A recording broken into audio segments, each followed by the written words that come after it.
This evening, we present the second program in our DIY series and delve into the revolution in do-it-yourself design and manufacturing that is empowering people around the globe. Neil Gershenfeld is one of the most innovative scientists in America. Co-founder and director of MIT's Center for Bits and Atoms, Professor Gershenfeld is a leader in the development of technologies, in particular those that merge the world of atoms with the world of digital bits, and those that allow anyone to create products from their own designs.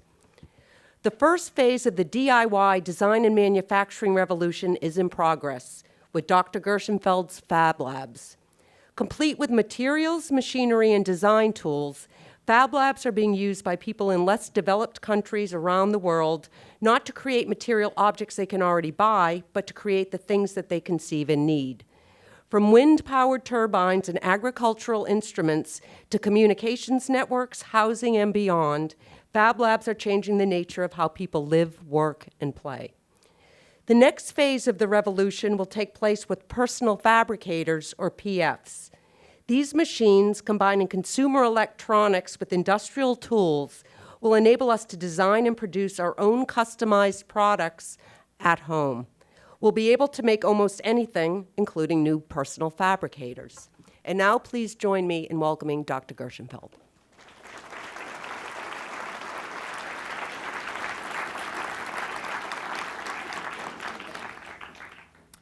Well, I think Cheryl did a great job. Any questions? So it's a pleasure to be here. As a longtime Brad Washburn groupie, I'm always happy to come back to the museum. And tonight I want to talk about how bits and atoms relate and what it leads to. So academia, industry, philosophy separate mind and body, hardware and software, computer science and physical science. They're pulled apart, but nature doesn't. In the natural world, bits and atoms merge. Information and physical properties happen in the same place at the same time. So the Center for Bits and Atoms program that I run at MIT and a number of colleagues are here from is a group of people like me who never understood this boundary between physical science and computer science. We span all disciplines and all length scales, but are right at that interface. And so I want to start by telling you a little bit about what happens when you merge those. So I'll demonstrate some of our scientific apparatus, starting with this one. We went to MIT one day to the media lab, and that's where you truly feel like Forrest Gump. You walk around there. I know. You walk, and there's people basically who have thoughts of things that haven't and will not happen yet, but you're going, well, this sure is pretty. Talking about quantum computing, where they say the entire memory of the world could be put into one glass of coffee, and you're going, oh, then I guess I shouldn't finish this. And it's like, so he was visiting and struck by a project we did, which was the first complete quantum computation on a non-trivial size, where a quantum computer is one where the bits use quantum mechanics, so they can be in superposition and can be entangled, which means they're not, in a funny way, local. And we did it by programming in our computer. The bits were the nuclei of atoms, and we send in radio signals to a liquid and made it compute. Instead of fabricating it from scratch, we used natural materials to compute. Here's another example. This is a kind of computer where the bits are bubbles. This is high-speed video of microscopic droplets. And so this is a memory toggling.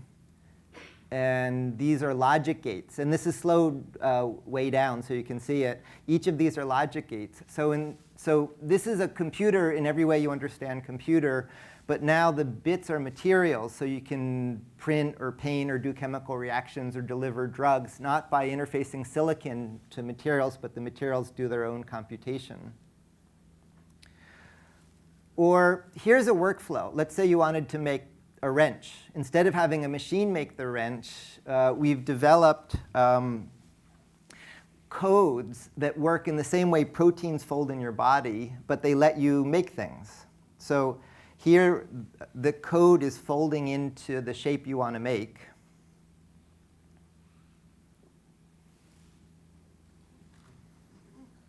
And Kenny here has developed this version of it. This is a passive version, but this is a string. It's a 1D string, but it can fold into any 3D shape. And then with these strings on many different length scales, we're making these out of DNA and nanoclusters of atoms and microfluidics up to people-size objects. You can put codes into materials and the codes construct. And the reason we want to do that is we're amazing machines. And if you look at how we're made, it's not the way the technology around us is made. There's a protein, messenger RNA, that contains a code, just like a computer code. And then there's another protein called a ribosome that reads that code and assembles parts. And those parts become the motors that move my arms and the light sensors in the eye. And what it's led us to appreciate is this. Telephone calls used to get worse with distance. Claude Shannon in the 40s at MIT and then Bell Labs showed how to make it digital. And digital means you add information and then take it back later. And when you do that, you can correct errors and communicate perfectly. And now you take for granted the internet, where you can send a message around the world. Computers used to be analog. This was the last great analog computer. Vannevar Bush made this at MIT. It's a room full of gears and pulleys spinning away. And the longer the computer ran, the worse the answer got. Von Neumann and others showed how to digitize computing, and now we have Pentiums. And you take for granted a laptop that has 1 billion transistors in it working perfectly. But the most advanced computer chips, or airplanes, are still analog. A village artisan would understand at heart what Intel does. What Intel does is spread stuff around and bake it. The breakthrough in Boeing's new 787 airplane is instead of metal whacking at metal, they melt plastic. Computers design it, computers go into it, but there's no information in it. In the 50s, MIT's servo mechanism lab connected the first computer to a machine.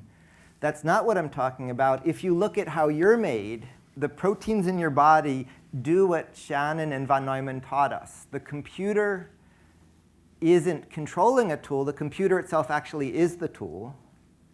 The program isn't describing a thing. The program is the thing. Materials contain codes exactly like we do in digital communication and computation. But now, instead of just rearranging information, it rearranges materials. That isn't a new insight. That's the basis of molecular biology. You're an embodied computation. That's what lets you be so fantastically complex. And what we're coming to appreciate from all this research is the ultimate implication of merging bits and atoms, computer science and physical science, is to bring the programmability of the world of bits, of the digital world, out here into the world of atoms, this physical world we live in. And so we didn't realize that when we started. It's now painfully obvious in retrospect. But we had a digital revolution in communication. We had a digital revolution in computation. But we won. We can declare success. They're over. What's coming is this new digital revolution in fabrication where we program the physical world. That's what the science is leading to. And there's every reason to believe this will be much more profound, because this is the world we live in. So that's where the science is heading. Then to do the research, I spent a lot of your tax dollars, thank you, to buy this stuff. We made this ambitious proposal. We want to be able to make anything on any length scale, not segregated by discipline. And so we got ion nanoprobes and excimer micromachining and supersonic water jet cutting to do the research I showed you. Then we had this problem that it would take a lifetime of classes at MIT to learn to work all the machines. So we started a class that wasn't meant to be provocative. It was modestly called How to Make Almost Anything. And it was just that. It was how to use the tools to make stuff. And I expected 10 research students, like Kenny here, to show up, and they would take the class and do research. And instead, the first time I taught it, it looked more like this room. An order of magnitude more people came than we could possibly fit. Then the next surprise is why they were there. They weren't there to do research. They weren't there to start businesses. They were there because they wanted to make stuff. Again, Not surprising, but it hadn't really occurred to me. Then the next surprise is what they did. They did semester projects integrating all these skills. So Kelly was a sculptor with no conventional engineering background. This was her semester project. Hi, I'm Kelly, and this is my scream body. Do you ever find yourself in a situation where you really have to scream, but you can't because you're at work, or you're in a classroom, or you're watching your children, or you're in any number of situations where it's just not permitted? Well, Scream Body is a portable space for screaming. When a user screams into Scream Body, their scream is silenced. But it is also recorded for later release, where, when, and how the user chooses. And go into the main building, up to the second floor. 저는 그냥 가요. 네, 내가 이렇게 펜 나눠서 펜 가셨어요.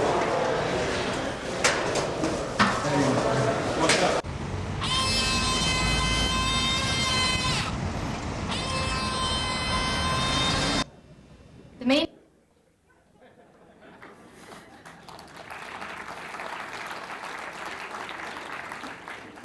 Now, you laugh, which is reasonable, but notice a few things. First, to do that, she had to design a circuit board, fabricate it, program a microcontroller, work with piezo-resistive squeeze sensors, acoustic foams, things that would take a whole team of engineers to do.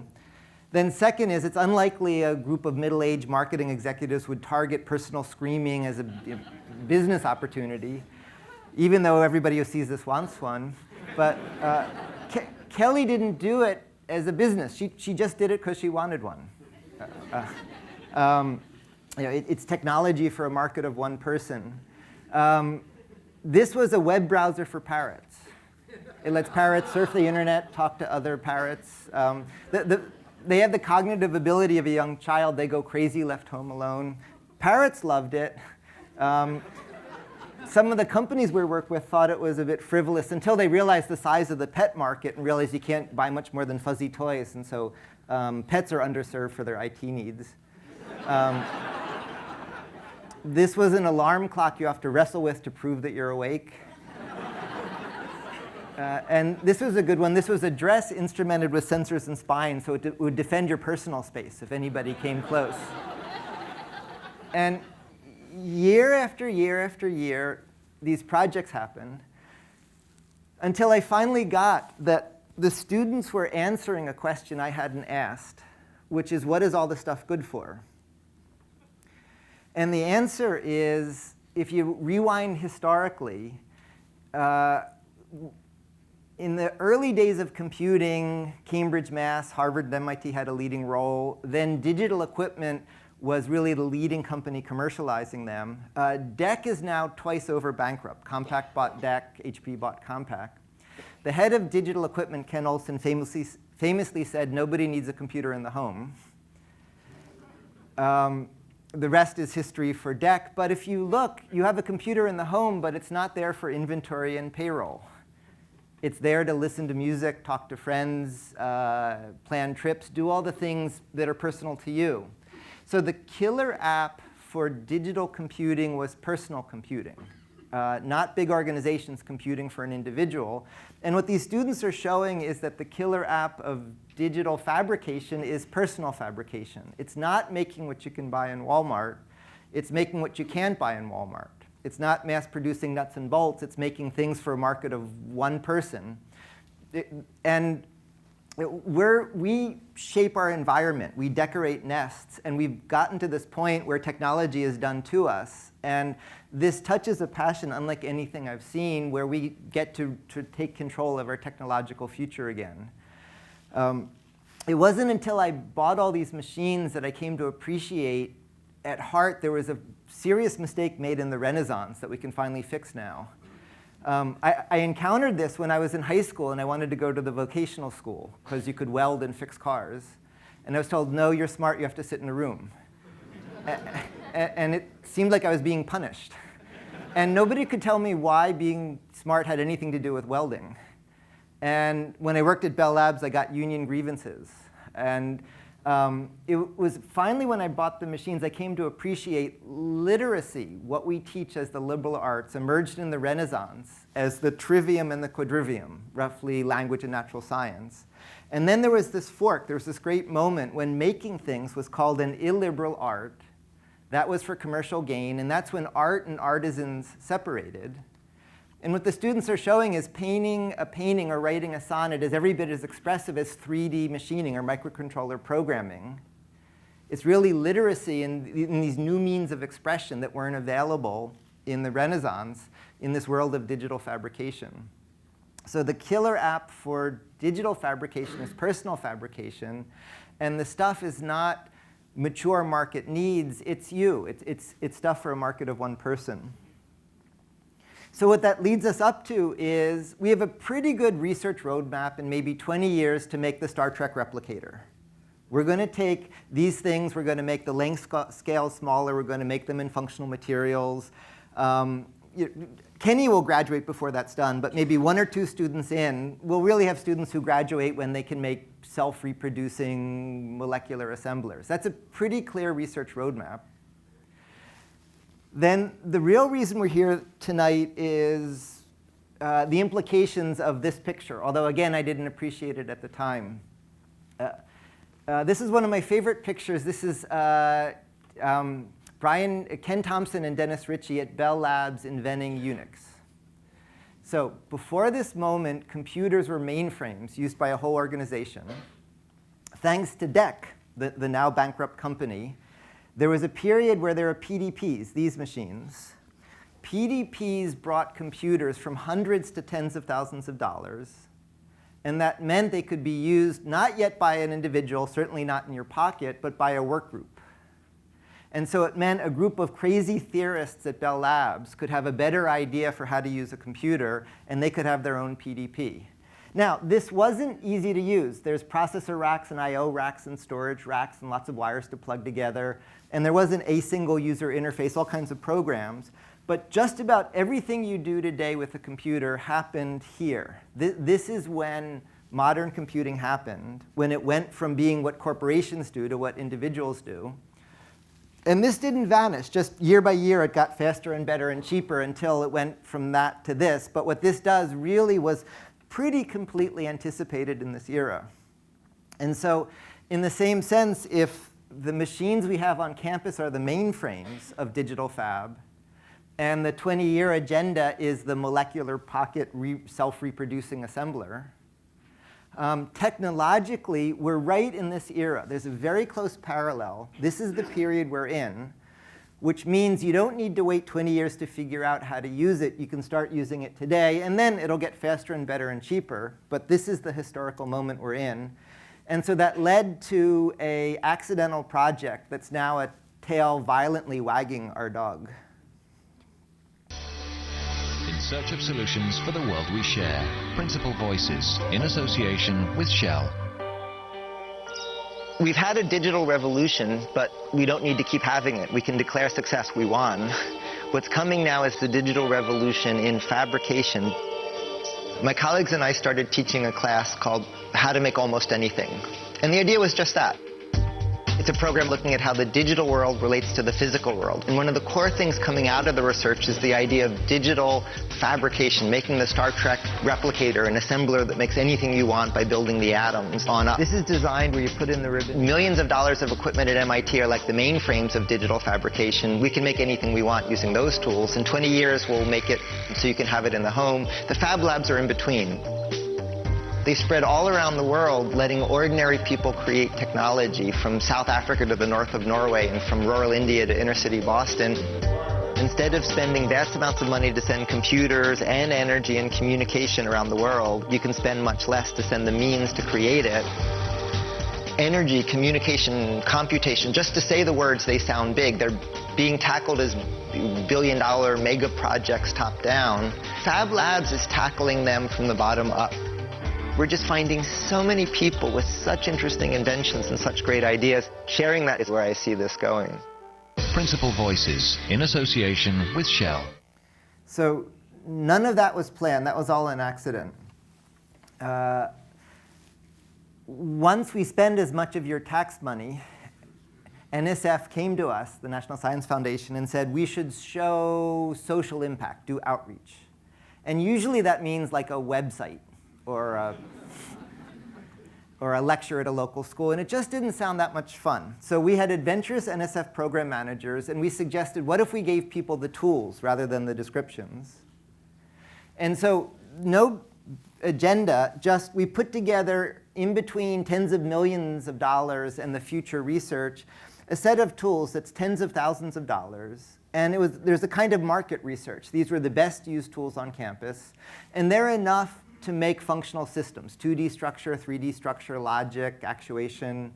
In the 20-year agenda, they'll all get smushed into one machine, but together they kind of approximate what you'll be able to do. And we set one up in inner city Boston at South End Technology Center with Mel King. And then we were done. We went back to the lab to go to work. But there's a strong Ghanaian connection to SETSI in Boston community. And so they wanted a lab. And so this went to Sekondi Takoradi on the coast of Ghana. Then there's a strong South African connection from Ghana. This is in Soshangovi, a township outside Pretoria. And then this lab went to Pabal in western Maharashtra in India. This is in Jalalabad in eastern Afghanistan. Every time we opened one of these labs, somebody else wanted one. And we just couldn't make this up. You don't wake up and say, rural Afghanistan needs precision fab tools. But every time we opened one, somebody else wanted one. And the reason they wanted them isn't a digital divide of information on the computer screen. It's a divide in instrumentation and fabrication, people who wanted to measure and modify the world around them. And so there's a kind of a flow we'd see. Again, this wasn't our agenda. It's how it began to play out. So it starts with technical empowerment. These are a group of young girls at SETSI who did a high-tech, rapid prototyping craft sale on a street corner in Boston. And they made a few $100s, which was fun. But there's just this joy of technology's cool, and I want to do it. Then from there, it turned into kind of informal peer-to-peer project-based learning. The class I taught at MIT is really an intellectual pyramid scheme. I can't teach all that stuff, but there's this magical window just after you learn something when you're dying to tell somebody. And so it works as long as people are flowing through. Somebody who just learned water jet cutting can teach somebody new because they're so excited about water jet cutting. And the same thing started happening in the field. We set up a lab in Ghana. We had designed a network sensor. And then the clip you'll see was done late at night when there was an 8-year-old girl who wouldn't leave the lab until she could make the sensor.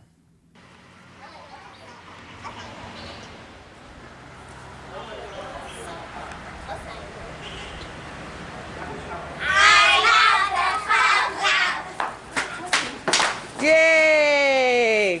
Go on inside. So maybe 1K color. Then the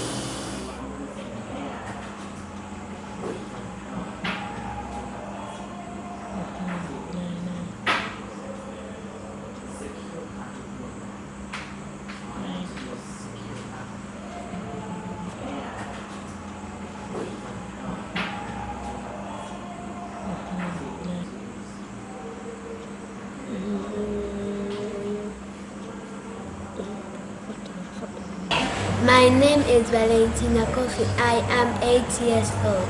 I made a stacking board.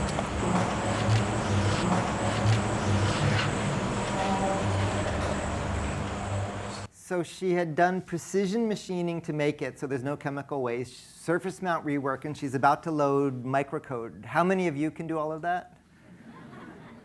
So not too many hands. So this 8-year-old girl in the Ghanaian village, she's not catching up. She's not recapitulating our industrial evolution. She's skipping over how you learn to go right to distributed advanced technology integrated into a local community. Then from there, the labs that were just outreach started working on useful things like sensing for agriculture and energy, communications. I'll tell you more about this. And then the labs that were making kind of tabletop things started making the tables and then the house around the table. This was something a colleague, Larry Sass, did using the rapid prototyping tools to make a house. where the only tool is a rubber mallet. The parts are produced on the fly and snapped together.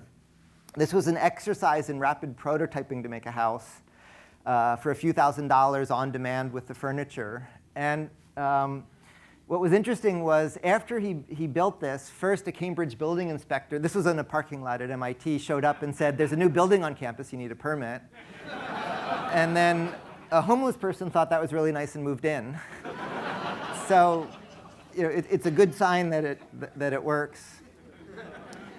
And then the biggest surprise, I think, was knowledge going backwards. So I was using the tools in the lab. I was teaching my daughter Grace and my son Eli here to use them, the laser that does computer-controlled cutting. And they liked the laser, and they thought my project was really dumb. And instead, they invented this stuff. This is a cardboard box cut with precision assembly to make a 3D construction kit out of just a recycled box. And that was fun with the tools. But I've now had 2 grad students base their theses at MIT on their work. Because the students were working on additive assembly of digital functional materials. And they had very complex designs for how they fit together. And the kids' design was much smarter than theirs. So there was a real flow of information, not from MIT into the field, but in the field back onto campus, changing what we do. So here are some examples of projects. This is a lab in Soshengovi in essentially a shantytown, a township outside Pretoria. And it's just a flourishing, wonderful lab. One of the projects that got started there was using the tools to make disposable alcohol thermometers for healthcare. And then another one that got started there in a collaboration was this. This is about $10 in parts that you can make in the lab, and it's an internet terminal. It's enough to connect to the internet and do email, things like that. There are a lot of projects to make a $100 computer that ends up being more like $200 that you then mass produce and parachute in to solve the world's problems. This is a very different approach where the skills and jobs are local, production is local, and they don't have to be all the same. They can be for different skills, different languages, made on demand. That in turn leads into, we have a first lab in Afghanistan in Jalalabad with interest in many more. And one of the most immediate applications there was connectivity. That there was a satellite downlink to the lab, and there was essentially no real IT infrastructure. And so this is Jalalabad, and each of these is hops that Kenny did work on the antenna, a student, Amy Sun, and another student, Keith Berkobin, then developed this process to use the tools to make high-gain antennas to make mesh networks so that you can take the satellite downlink and share it, but you can also take MIT's OpenCourseWare and Wikipedia and a bunch of sources of information and cache them locally and do real metropolitan area telecommunications from the bottom up. And there are wonderful moments when local parts of the community get access to this and their jaw drops as they learn about the world. Then the next really exciting thing was if you go to the FabFi site, you can see real-time monitoring of the network. And so Amy led a team that went there, which is non-trivial. Because it's a war zone, she's not allowed to be an MIT student. So she has to leave MIT briefly to go into a war zone and then come back. And they taught the groups there how to use the lab to make this network, and then went away, and then started seeing as more and more nodes appeared on the network as they were using the lab to virally spread the telecom infrastructure after we had all left. And then the really exciting moment came more recently with a note from them when they realized that we had made our antenna design overly complex, and they were improving our antenna design and teaching us how to do it better. So this has been spreading tremendously. And then another example of a project is there's a lab in Barcelona in a beautiful warehouse. This one is run by architects and designers, picking up where Gaudi left off. If you look at Gaudi, Sagrada Familia, it's clear Gaudi didn't subcontract the civil engineering. It was very much part of the expression. And so this group felt like engineers were getting technology wrong because you could build beautiful spaces and then you just throw some computers at them. So they were looking at how you kind of program spaces to make them expressive. And so they created a Fab Lab there to merge art and design with technology. And right now what they're doing is they're building a solar house using the tools in the lab for the solar decathlon in Europe, taking that prototype house I showed you and now turning it into a solar-powered house. then, as these labs started to spread, I first felt like this is crazy. We should just wait 20 years when we're done, and then people can have the tools. But I got the parallel with mini computers. But then I thought, OK, so the people will use these tools, we'll do the research, and then when we're done, we'll bring it out. But instead, what's happening is every year, the tools in the lab are evolving bit by bit as they get faster and better and cheaper in just the way PCs evolved. And so these are a series of machines that are rapid prototyping machines, but they can be made with the rapid prototyping machines. So the ones we buy today cost thousands of dollars. These are ones that now cost hundreds of dollars. So this shows one of these tools. And what it's doing is it's making its own motor controller. A key function is the controller that moves the motors. And so this is the tool making its own motor controller to make another tool. And so there's still some high-tech consumables. Like we can't make the tools or the microcontrollers in the lab yet. But even so, with those high-tech consumables, we're just at the stage now where for on the order of hundreds of dollars, you can start to make the tools with the tools. So now you can come to a lab and leave with another lab. And so about a year from now, we hope to be at the stage where the labs use machines that are just made in the lab.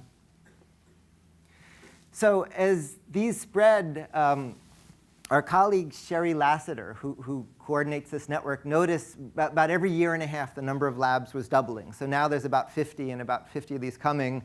This community started gathering. So in 2005, it was in Norway. This is a few hours above the Arctic Circle. It's so far north that the satellite dishes look at the ground, not the sky, because that's the way to the satellites. And these were herders who wanted to know where are the animals, are they healthy? And from there, it grew from a corner of a barn into a little lab, and eventually a Viking longhouse. And 6,000 people came through there last year. So this network met there. Then the year after that, gathered in South Africa. And one of my favorite parts of that meeting was we brought together research pioneers in digital fabrication. This is Eric Winfrey.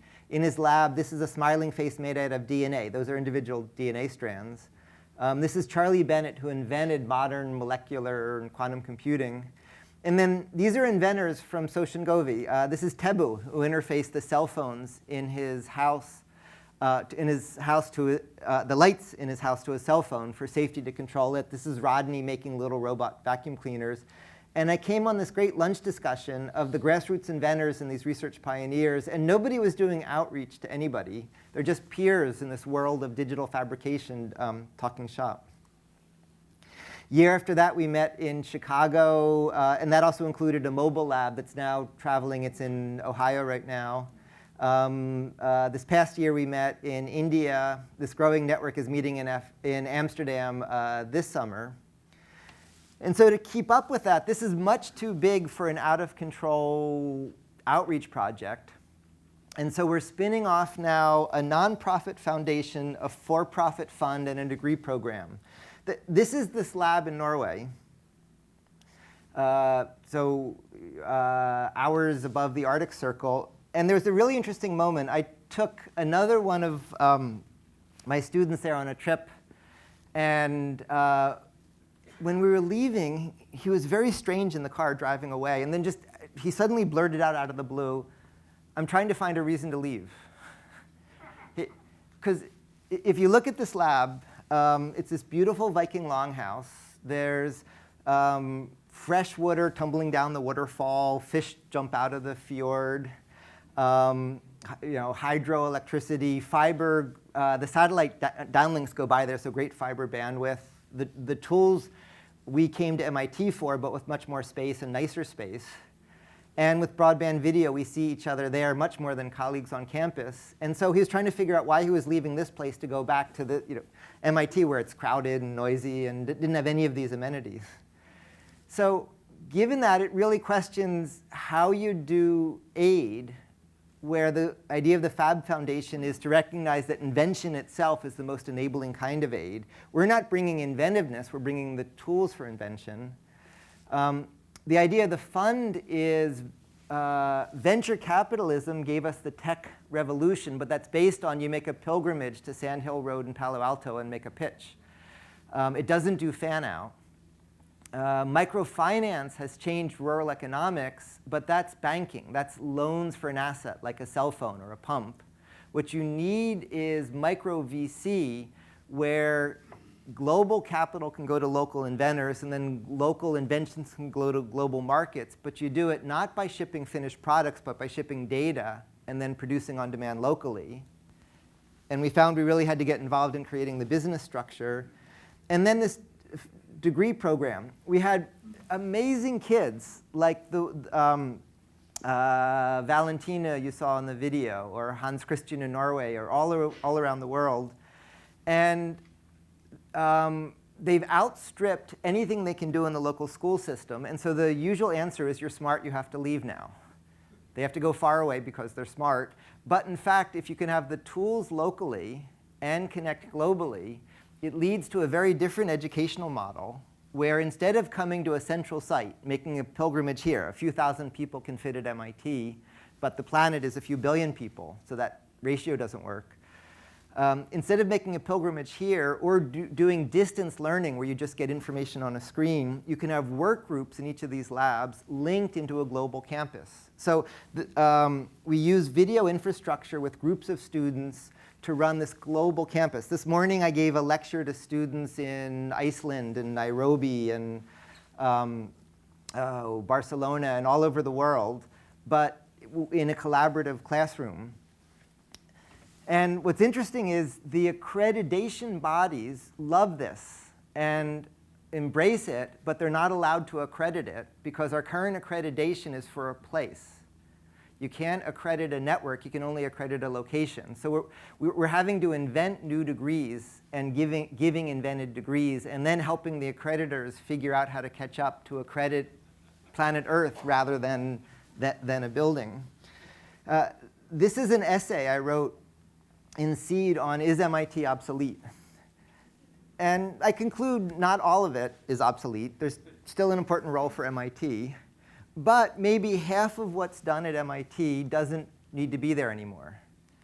Some of the things we do needs very expensive tools and very special resources. But libraries are certainly online. Through the broadband video networks we use, I see colleagues elsewhere much more than colleagues in the same building because we're too busy to talk to each other. And so many of the tools I came there to get access to, you can get access to this way. And so it means there's really a chance to revisit advanced technical education and research in a way that's much more distributed. I recently was involved in helping plan a building on campus that took 10 years and $100 million. And compared to that, we're building the same amount of space in a year or two, and say 2 orders of magnitude cheaper, by not wedging into these few places, but by doing it in this much more distributed way. So in retrospect, this is all an accidental snowball. But you can understand it with a few historical parallels. At the turn of the last century, Carnegie was struck that knowledge was encapsulated in books, but books were in elite institutions. And if ordinary people got access to books, there'd be a revolution in literacy. And that really gave us libraries. He funded the spread of town libraries. And now you wouldn't think of having a civilized society without a library in a town. Libraries aren't obsolete because you have books at home. They serve a crucial function in the knowledge of a community. And so you can view Håkon in Norway, or Kalbag in India, or Mel in inner city Boston as doing the same thing now for this new kind of literacy. It's literacy in programming the physical world, and think of these resources as the equivalent of the town library for this new kind of knowledge. Or you could think of it with this parallel. This is Manchester during the Industrial Revolution. At that point, they had 3/4 of the world's mills. And it's been all downhill since. They have a good football team now and not much else. So Kenny and I are going there next week to help set up a lab network where these are the new means of production. Industry used to be defined by owning a scarce resource means of production. If anybody can make almost anything anywhere, it means industry no longer means this, it means this. It's a local resource. And there's a chance for a new kind of industrial revolution where you share information that you then produce on demand locally. Or one final way to think about it is these are some of the great national labs of Oak Ridge and Lawrence Berkeley Lab and Argonne. These are horribly expensive places, very crowded, lots of overhead. Some facilities there, like the synchrotrons, aren't easily reproduced. But again, each of these labs do a lot of functions, like on energy or education or business incubation, that are done much more efficiently in this distributed way. And so you can view these labs as a new notion of a national lab, where like the education program, the national lab isn't one place. It's a whole network of labs running as a bigger lab. And so without a lot of planning, these labs have grown into a national lab network. And 2 weeks ago, I was in DC at an interagency meeting with the White House Office of Science and Technology Policy, a lot of other agencies, Hill staffers. And there was a commitment there to launch a national Fab Lab network as a new kind of national lab, a new part of our national infrastructure. But it's not a place far away. It's in every community, but linked into a global network. And so we're just in the process of launching this. And this is the thought I want to leave you with. This is, in a sense, where I stop and you start, and I get to ask you instead of you asking me.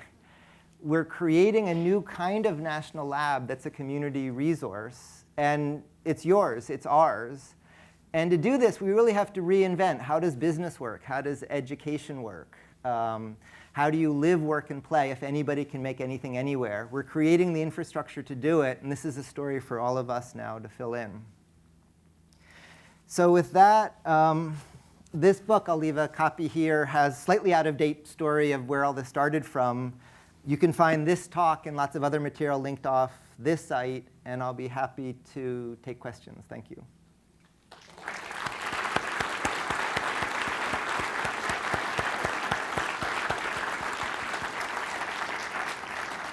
And there are roving microphones that you should get.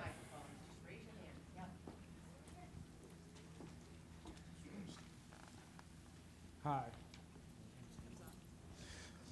My question is if you're talking a global network to enable fabrication worldwide, is there going to be a central location where a language is compiled that's known by everybody in every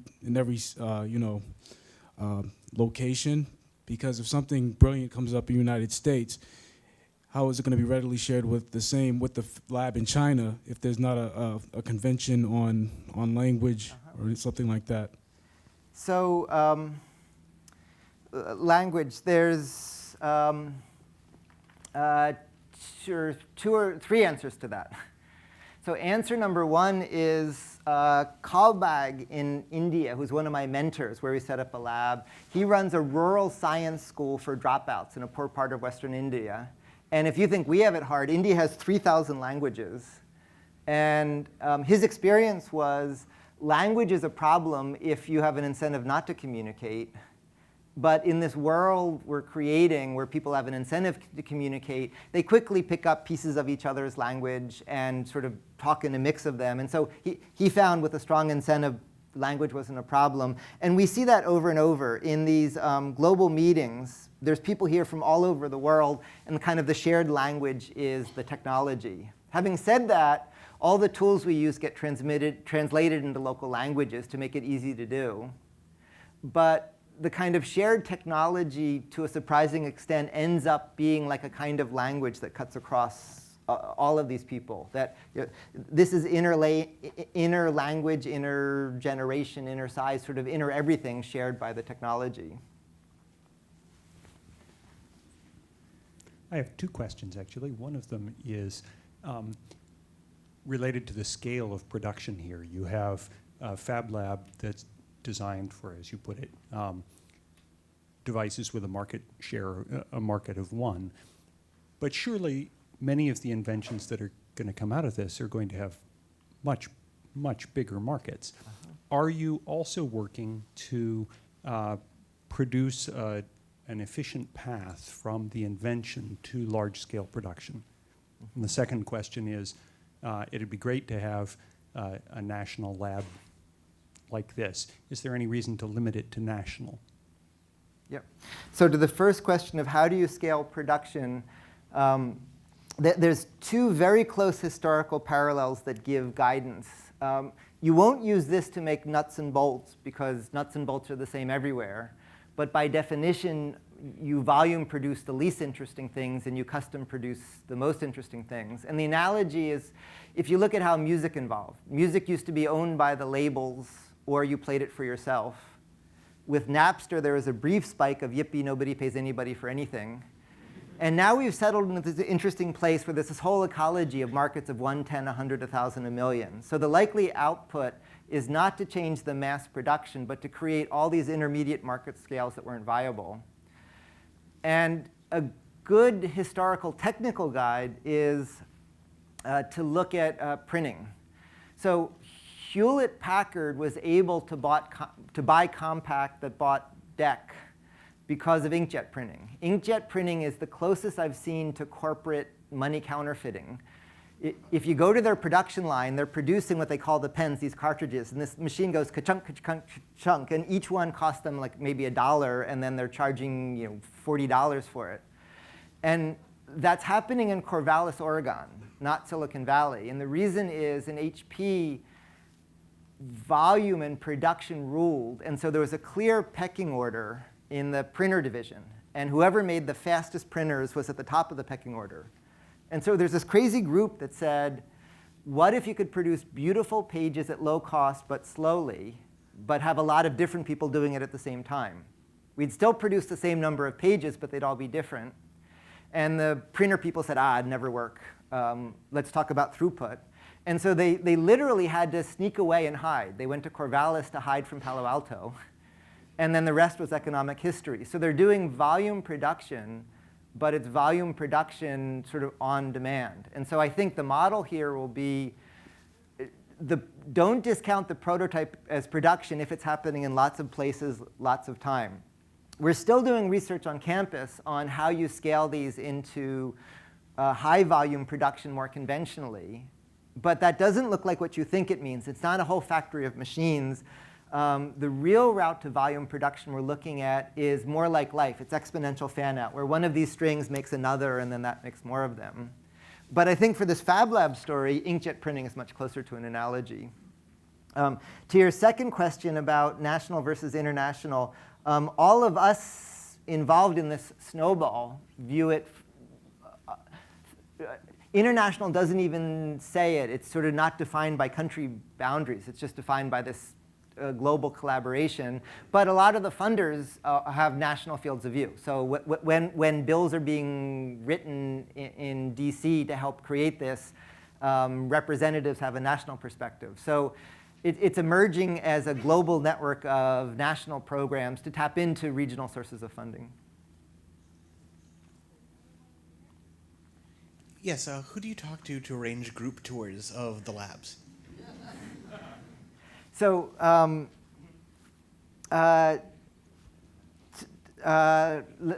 let me take that question to escalate it in the following way. At MIT, we can't handle this. We have expensive machines. Space is limited. It's much harder to do it. Locally, right now, there's a Fab Lab at SETC in Boston. There's another one in Providence at AS220. There's one percolating in Somerville. It's about $50K in equipment to start one, maybe $10K or $20K in materials, and a little bit of site prep. And that number has been pretty steady. As the machines come down in cost, people's ambitions grow up. So for about that same cost, what you can do keeps growing. And so there was, let's see, this picture I showed had a interesting evolution. I gave a talk at a community college in Ohio, and somebody asked essentially a version of that question. And I told them where labs are in the community, but I said, even better is start one. And then lots of heads were nodding. And then 6 months later, they got in touch and said it's running. And then a year later, they had turned into a network of about 10 labs in the Midwest. So locally, stop by SETC to get started. But this whole viral spread has been people kind of opting in to expand the network. This has been very inspiring, first off. But I had kind of a question, I think maybe in terms of the future. How do you see this technology and technology like this, I guess, kind of reorganizing or pulling away this kind of capitalist point of view from the world and global environment to free humanity from like the capitalist, I guess, goal of profit-based, manufacturing? Do you see this as freeing people and eventually making the world a free place and a safe, humanitarian-driven place, or is this always just going to be kind of a capitalist profit end thing? So in a sense, this is back to the future. Village artisans used to do local crafts. And so in a sense, this is helping recreate that world. But go back to music, or another analogy is software. Software was owned by IBM or Microsoft. With Linux, there was this brief spike of, yippee, it's free, nobody ever pays anybody for anything. And now what we have is, again, we have this ecology of markets of 1, 10, 100, 1,000, 1 million. So big companies won't go away in this world.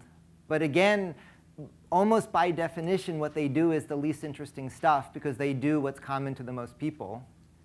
And there'll be whole new kinds of economic viability that just wasn't possible before. So almost no technology ever is obsoleted. There was a brief period when it was interesting for horses and trains to race. We have trains and we still have horses. So in that sense, business models you knew today won't vanish, but it's going to create viability on a much more local scale. The thing that excites me that's perhaps implicit in the question is not just business, but invention. That with 6 or so billion people on the planet, you can, in a sense, view all of this as elite. But it's elitism on a global scale. These labs act as magnets for the inventive people that don't fit. And most of them are out of sight to academia and industry and would never make it to a place like this. And this is a way to tap more of the brain power of the planet. And that's what I find really exciting. Sorry? Yeah, whoever speak. Hi. I have a question I hardly know how to... Where are you? OK, there. Go ahead. Yeah. I have a question I hardly know how to frame. And I'm sort of thinking back to the hippie days. And there was this sort of thing that would happen where the first wave of people attracted into something would have very idealistic and open and lovely motivations for coming to it. Mm-hmm. And as it scaled, it would somehow draw in something that wasn't quite as clear. And so I'm wondering if you have any thoughts about the social scaling of this. As it gets larger, does it start attracting a stratum that you need to do something to keep the karma clean with? So there's a few different kinds of karma we could talk about. So in the early days of the PC, it never occurred to IBM these would be useful for business. And the killer app turned out to be spreadsheets for accounting. So one kind of use is just business. There's a more serious one, which is, can you do really bad stuff with this? Is that what you're asking? I think I'm asking both that and how, both will people start using it to do bad things, but also will you start attracting in people who will not play nicely with each other and have it run into internal social dynamics? Sure. So all technologies always are used for good and bad stuff, and bad people don't go away. So this doesn't change that. But what's interesting is in this growth phase, this is kind of opt-in, that if you don't join the norms of the community, the cost is lack of information, lack of access. But as it spread, there's a really bizarre event reaction that I've had happen 3 times now in verbatim the same way, which has to do with can you use this to do really bad stuff? So I was briefing a room full of Army generals for the national academies on research frontiers, and the sort of best and brightest. And then at the end, I just mentioned this lab in Afghanistan. And there was this gasp in the room. And the room split right down the middle. And half the generals said, my God, we have to classify this.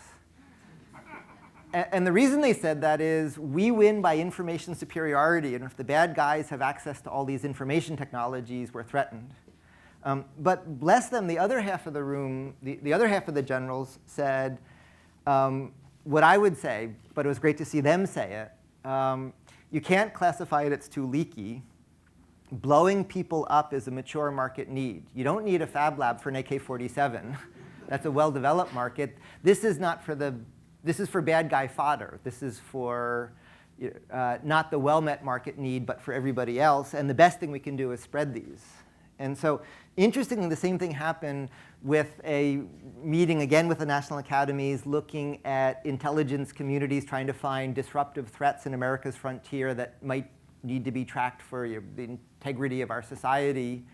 And again, I talked about lots of research and ended with these stories. And then there was like one person in particular who was livid, who was saying, I can't believe you're wasting our valuable time. We're here looking at disruptive technical change, and you're showing us 8-year-old girls in Ghana doing surface mount rework and making microcontroller circuit boards. And then the other half of the room looked at him and said, you must be joking. If anything is disruptive, that's it. So within the military and intelligence, they're not monolithic. There's a lively debate. But there's a strong argument, which is what I would say. The bad guys already have access to tools like this. This is for everybody else, getting more at the root causes of conflict rather than waging conflict. And so the hope for that, again, comes from just the magic process that happens when these communities get together. There's something very, very deep that I find transcends religion and political affiliation and everything else in kind of shaping your environment. It's very deep in our wiring, and it's gotten kind of filtered out by how society is organized. And something wonderful happens when you enable it. Next question. Hi. I teach science locally here in the Boston Public Schools. And I've noticed in the last few decades, wood shop, metal shop, they've been replaced by computer labs. Computer labs can be a static place to have kids work, even though it might seem interactive. A lot of times it really isn't. Do you envision the Fab Labs coming into the schools, maybe in the way that the shop classes used to be, or in some other form? Oh, absolutely. So yeah, it was interesting. We're looking at local schools for our kids, and went to a local school and went to a bunch of sleepy classrooms, and then got to their shop, their machine shop, where suddenly it was light and sunny and everybody was very excited. So yeah, the whole point of the Fab Lab is going back to the first slide I started with, that in technology, in research, in nature, machine shop and computer lab aren't distinct. The frontier is where those are not separable things, but they merge in creating function. And so the notion of a Fab Lab, of a space where you create function across scales, absolutely will come. In this interagency meeting I mentioned, one of the most complex things is one of the partners in this meeting in DC was representatives from the Department of Education and the STEM initiatives. And that's a complex one. That's the kind of trillion-dollar Death Star of we've to some degree avoided schools like the plague, because there's somebody who wants to say, right, we're going to do innovation, and here's the agenda, and here's the schedule, and here's the steps you have to follow to do innovation, and here's the test we're going to give on innovation. And what they don't get is, by definition, people who invent don't fit and don't behave well and don't follow rules. And the programs that are called innovation almost always aren't, because you're trying to structure something that isn't. So we've worked with schools, but generally really adventurous ones. One of the richest places has been Rust Belt community colleges, where there's real advocates. So we're working with a bunch of good groups trying to put together a team to go into the mothership, into schools, but not lose sight of this kind of just-in-time, instead of kind of just-in-case learning, where you learn everything you could possibly need in advance against the possibility you might ever need it. It's kind of a just-in-time, on-demand learning. And we're working towards that. It's been a hard transition. It was interesting. All of this, again, was the accident I described, but there's a very interesting educational alignment. Seymour Papert came to Boston from working with Piaget, and he had studied how kids learn, and then came to MIT for the earliest computers that were being used, in fact, for missile defense, and thought this would be a bigger sandbox. Kids are born as little scientists, and it gets trained out, and the computer could let them discover. And so he interfaced kids to early computers. Interestingly, Alan Kay was part of that project, then went to Xerox PARC, and the whole metaphor that became Windows and mice and modern computer use came from looking at kids, not people in business. So Seymour did that, but when he saw these Fab Labs emerging, what he said was, to let kids program computers, they used these turtles they could make move. And he described it as a thorn in his side that the kids could tell the turtle how to move, but they couldn't change the turtle. What he really wanted to do was not have them move the turtle. He wanted them to create the turtle. And so with the benefit of hindsight, you can see this beautiful historical arc that this exactly lines up and sort of giving kids a bigger sandbox to learn in. Maybe one or two more questions? All right, we'll take our last question over here. Hi. Now, you seem like you really want to innovate methods of learning, and you said that maybe half of MIT is obsolete. But what do you see as the benefits of the traditional way of learning that these new abilities won't be able to replace? So in saying half of MIT is obsolete, what I mean by that is MIT is based on scarcity. So there's only a few square miles, so space planning is very tight. And there's only a few thousand people, so we have to say no to almost anybody who wants to apply and get in. And there's only so many hours in the day, and we have to say no to almost everybody who wants to visit. And because we're all packed into this tight place, we have to pay very high overhead. And so there's a lot of carrying costs to work that way. What does benefit from that is where you need a small group of people who are so unusual, there's only a few of them on the planet, and a small group of tools that are so expensive you can only afford a few of them. And so there's a standard of you really can't do it anywhere else. There's such a short list of people and such a short list of resources you have to be there. But the usual argument that you go there to get access to like smart people or teachers or tools or libraries, that's the one that doesn't apply. That through the video infrastructure, you can collaborate globally but be in work groups. So many of these tools, you can sort of download the campus. So the threshold is if you can't do it anywhere else but a place like that. And maybe half of what's done on the campus really meets that standard. But half isn't a precise number, but there's still a reasonable fraction that doesn't, if you ask, could you do it faster, better, cheaper in a distributed way, it doesn't meet that standard. Maybe, let's see, how are we doing? Say, stop at 8:15, so just a couple more questions. Okay.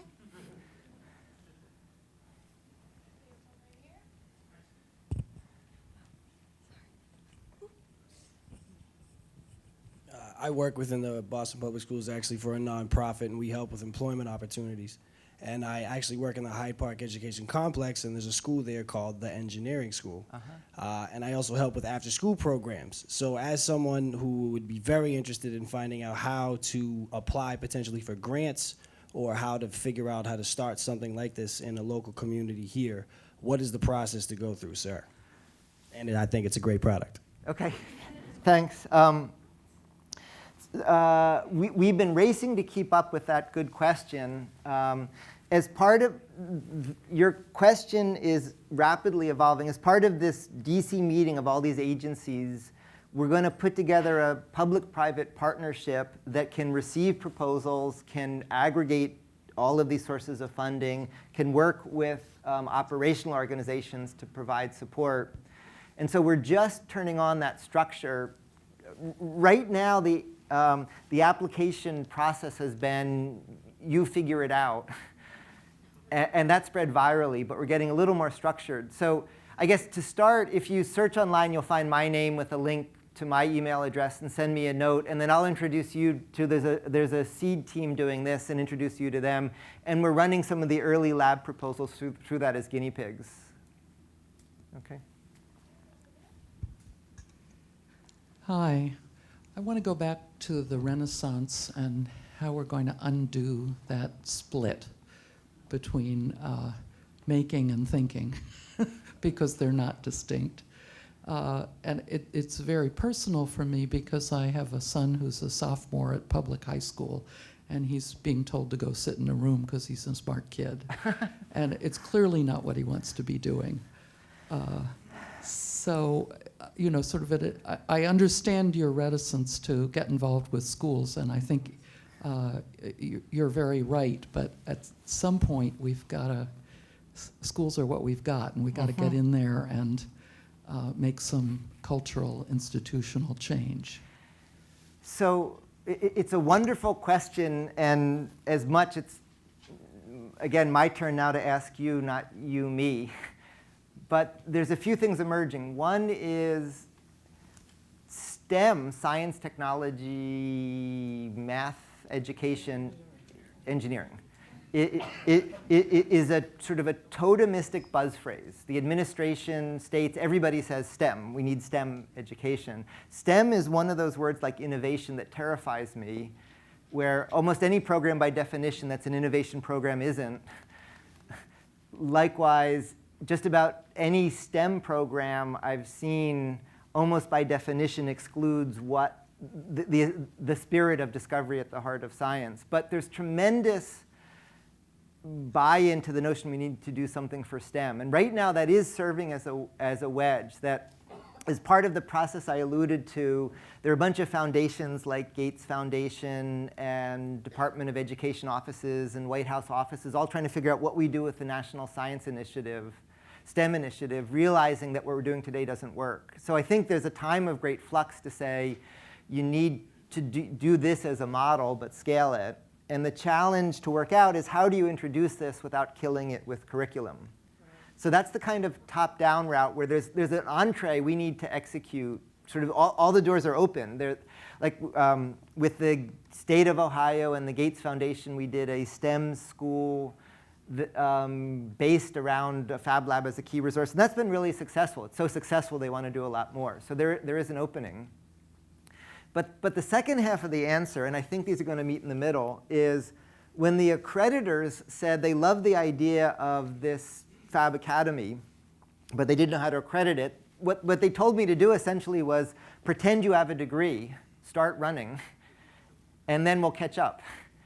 And so the second branch is to build a kind of parallel educational system that works this way, and then catch up to how you structure it. And what's been happening, one of the secret weapons in the work I described is homeschooled prodigies who don't fit.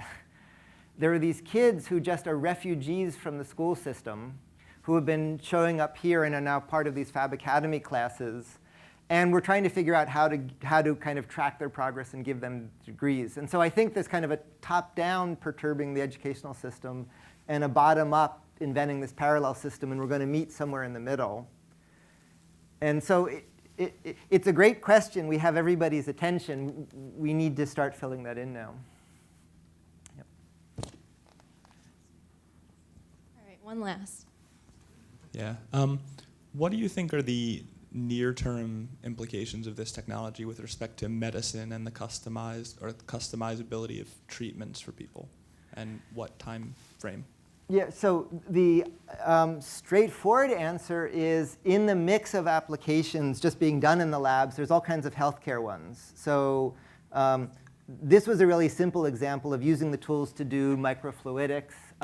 One of the projects we've been developing is analytical instrumentation. So instead of sensors doing spectroscopies for health characterization and making technology for things like tissue culture. So there's a lot of lab projects creating technology for healthcare and environment and agriculture. There's a deeper, messier question a few years off, which is the labs let you create things down to micron resolution, but not nanometer resolution.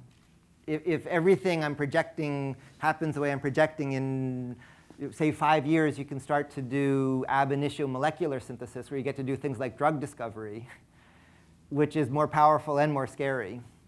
And so I think that there's another night's panel program and questions to follow on the implications of that. So with that, I think this is a good time to stop. I'll thank you, and please join and help out.